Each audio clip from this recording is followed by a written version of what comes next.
স্বপ্নে যদি আমরা এমন কিছু দেখি যেটা দেখে আমরা ভড়কে যাই বা যেটা দেখে আমরা দুশ্চিন্তাগ্রস্ত হয়ে পড়ি কিংবা আমরা কিছুটা পেরেশান এবং অস্থির হয়ে পড়ি, তাহলে সেক্ষেত্রে আমাদের করণীয় কি? এ প্রসঙ্গে সহিহ মুসলিম বর্ণিত হাদিস যেটি আবু কাতাদা রাদিয়াল্লাহু তাআলা আনহু বর্ণনা করেছেন নবী সাল্লাল্লাহু আলাইহি ওয়াসাল্লাম থেকে, সেখানে আমরা সুনির্দিষ্ট নির্দেশনা পাই। তিনি বলেছেন, আর রুইয়া সালিহা মিনাল্লাহি ওয়া রুইয়া সু মিনাশ শাইতান।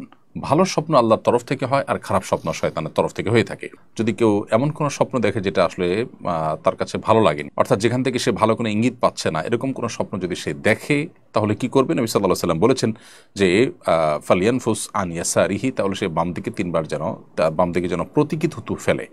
যেখানে শুয়ের আগায় যে পরিমাণ পানি থাকে সেরকম থুতুর কণা নির্গত হবে।